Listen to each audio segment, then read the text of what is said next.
Welcome, everyone. My name is Gary Cuneen. I'm the founder and director of Seven Generations Ahead and facilitator of the Planet Green Initiative. Welcome to our Planet Green podcast series. Today, we're excited to have Greg Johnson, Superintendent of Oak Park and River Forest High School, District 200. This podcast series is being supported by the Oak Park River Forest Community Foundation, and it's giving us and you an opportunity to hear from leaders in the communities who are actually taking big strides to integrate climate solutions and sustainability solutions within their walls. So we're excited to have you, Greg. Thanks for being here. And I wanted to just kind of start off by asking you sort of personally, why is sustainability important to you? Why are climate solutions important to you personally? Well, really for a confluence of factors. I think, you know, um, in my own personal life, I throughout my childhood and into my early adulthood, just simply enjoying the outdoors and respecting the environment has always been a value that I've held.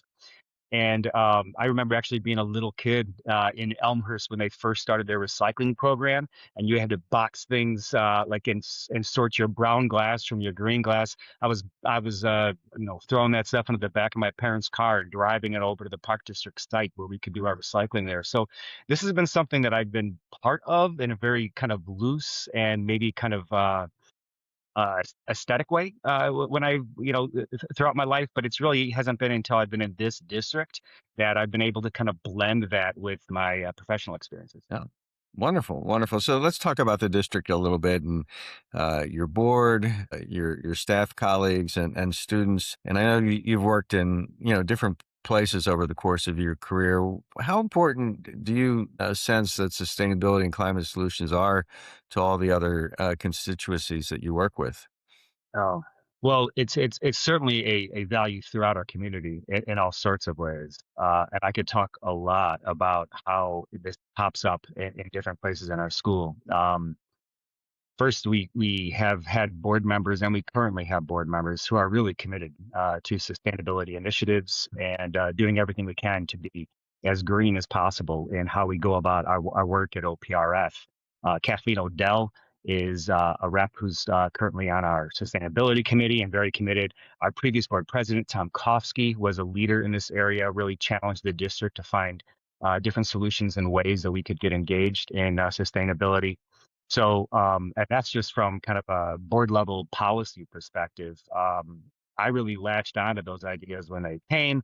Our students, however, were really the front runners of all of this. I think it was in maybe my second or third year in the district. So about 8 years ago, 7 years ago, a group of students came to meet with me because they had some ideas for how they wanted to roll out a composting program within our school, and they had tried various places but couldn't get a whole lot of purchase. And we were eventually able to, to get something started at least with them. So that was really exciting. Our environmental club has been going on for a long time there. But you also see it in our curriculum and in our science projects that our students do as part of their AP research work that they've been doing over the past few years. I mean, it really is in various places throughout our curriculum and in our clubs and activities. So you had the opportunity to go to COP29 in Baku, Azerbaijan. Can you tell us a little bit about that experience and the impact that it had on you? Well, that was an amazing experience to be able to go to Baku. Never did I think that I was going to be able to go to COP in any form, in any location, much less attend the event in Azerbaijan. It was it was amazing. It was a spectacle to see how involved and how the absolute breadth of kind of presentations and discussions and levels of engagement across the demographics of the countries participating, across the age groups who were participating. It was pretty involved. But what was really most impressive for me was seeing how our kids were able to engage. We had two students who were able to be with us. There were a variety of students, as you know, Gary, that you've been doing that for several years. But I was able to be with two students from OPRF, and the way that they engaged so deliberately and thoughtfully in various presentations, in conversations with Al Gore and with a variety of other leaders in green initiatives and sustainability across the country was inspiring for us. So I um I learned most from our kids. So let's talk about your policy. You were, I think, the first school district within the communities of Oak Park and River Forest to pass a sustainability policy. You had a Yeah. strong, engaged group of about 20 people, including a few students, as part of that process. Talk us a little bit about the importance of that policy in terms of driving solutions within the district. Yeah. Yeah, so our policy is pretty comprehensive, and it's really wonderfully ambitious. It sets pretty aggressive goals in a variety of areas. There are 6 different goals to the policy, and it ranges everything from how we, you know, work to restrict our greenhouse gas emissions, to how we are integrating this into our overall education in the school, to how we are purchasing items in the building in any capacity for any purpose. Food procurement is a big part of the policy as well, and so we've seen shifts in how we go about our work in all of those areas. The biggest one that the community probably is most aware of is the geothermal system that is on our football field. But we have a unit on sustainability in all of our freshman English classes. We have a variety of courses. In our science department that really kind of lean into and engage students in learning from environmentalism to very technical science-driven projects and AP research that I mentioned earlier, where kids are exploring things like how to best sequester carbon in different types of materials. They're looking at ways where they can engage different enzymes to help break down plastics and help challenge and find solutions for that persistent and increasing problem in our world. So our kids are really leading in this way in a lot of ways, and our teachers have really increasingly begun to find different ways to integrate this into their curriculum.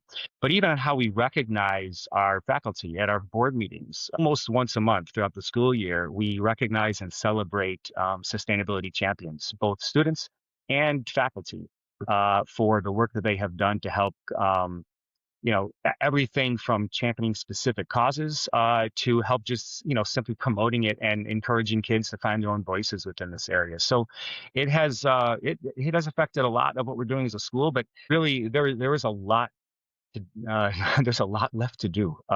So we've made changes in our capital maintenance, our regular maintenance that we do on a regular year to help make the building more insulated and help to retain the energy that it does have. We've changed our lighting as over the past several years in a variety of places to help increase our energy efficiency.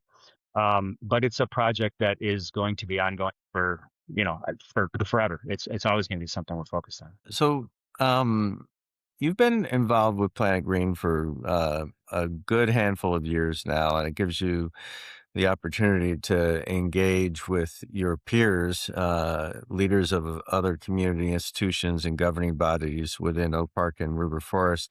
Can you talk a little bit about that collective impact model and Yeah. the importance of being able to engage with peer decision makers around sustainability?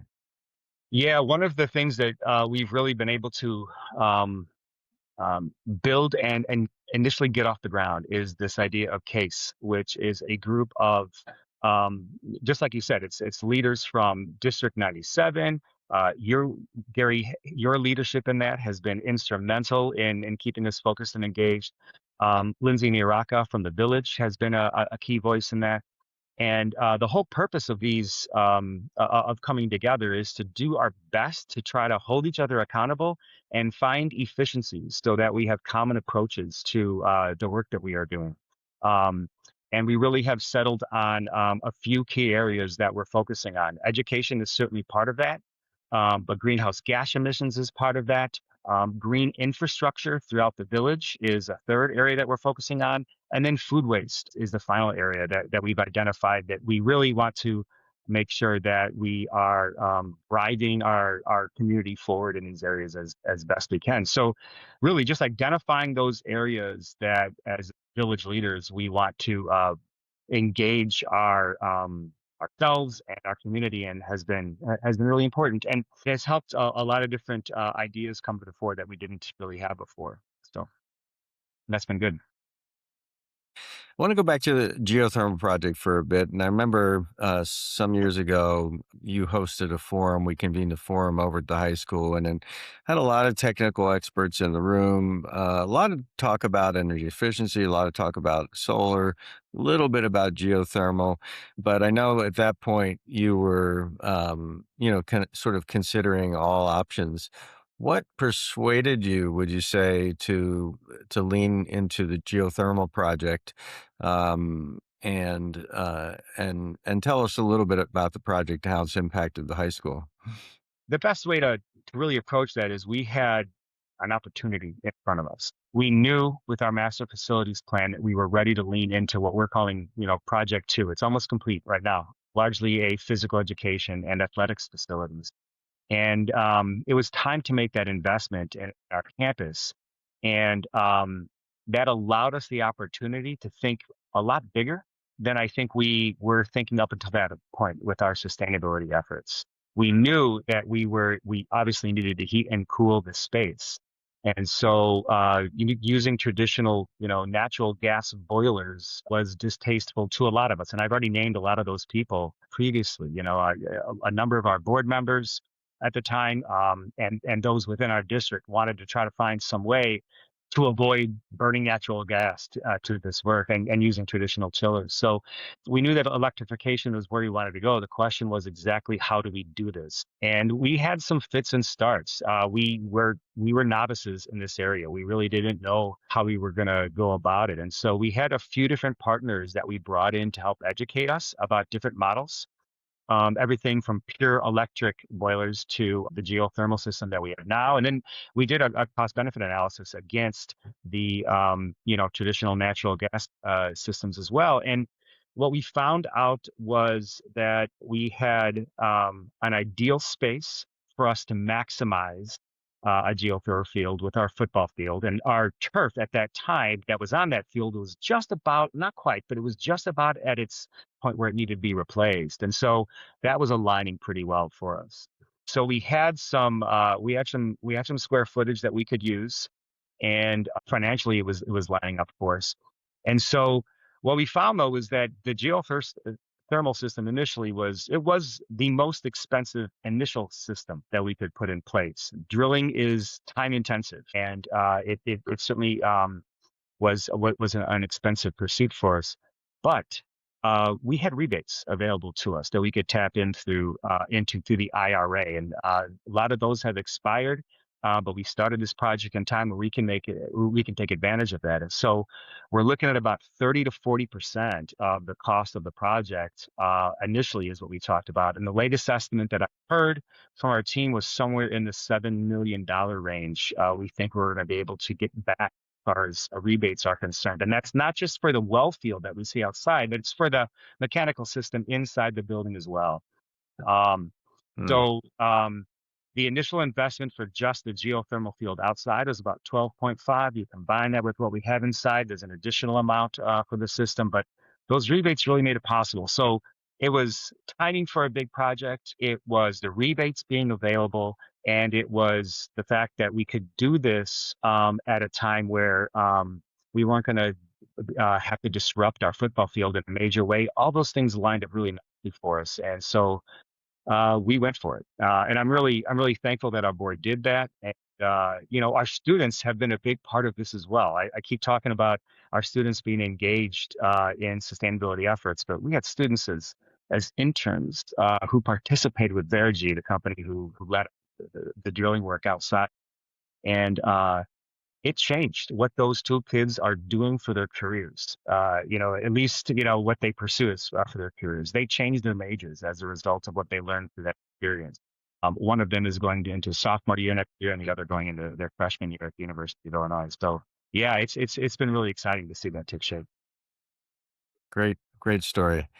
Let's pull the thread on the student participation again. I recall a gathering we had with students, with your students, and with District 97 and a handful Yeah, of yeah. others. And food was a hot topic. Healthy, local, sustainable Oh, food, and I know that that you have a food service that's really also interested in sourcing locally. Can you talk a little bit about the importance of local food to your students and then how you're moving forward with some of that in terms of the menus and sourcing? yeah, so we're doing our best with that right now. We have our assistant director of food service has done she's really motivated in this work, and she's done a really nice job of pulling information together to help, I don't know, marshal up a program to the best that she can. Her name is Kelly Diaz, and she is using the funds that are available through the state, that are available through the federal program, to help us source local foods right now. Everything from green food that our students eat to, I mean, everything, right? Vegetables, foods, it really infiltrates all parts of our food service. Um, but that's not the only thing that she does there too. How we work with composting and back of the house, and, how we use compostable materials within the school system. We do our best to try to reduce plastic in our packaging. So there are a lot of different ways that our food service is doing their best to be as sustainable as they can. But again, like all programs like that, we have a long way to go, and we're a little worried because I think the funds available to us are uh, are drying up, unfortunately, in our local environment, and so we're looking to find ways to sustain that ourselves as we go forward. But the fiscal environment is tight for everybody, so we're in the midst of trying to figure out how we can maintain this for the long haul. One last question for you. You alluded earlier when you're talking about the district's sustainability policy that you have a lot of work ahead of you to do still. What are some of the things that you're thinking about in terms of what's ahead and how the district can continue on its journey toward reduced emissions and other sustainability outcomes? Well, I'll tell you two main areas that come to mind immediately. First, very similar to what I was saying for Project Two, our district is in the beginning stages of talking about the next phase of our master facility plan. We have a very outdated building that needs renovation and rebuilding in a lot of areas. And so we're looking at additionally, tearing down part of the building again, replacing some of those physical education spaces, but also building a performing arts space as part of that. And as part of the design, what's really good about some of the sustainable, and I mean that word differently now, some of the ongoing long partnerships that we've had, this time with our architecture firm, they know our values. They know what we're trying to do.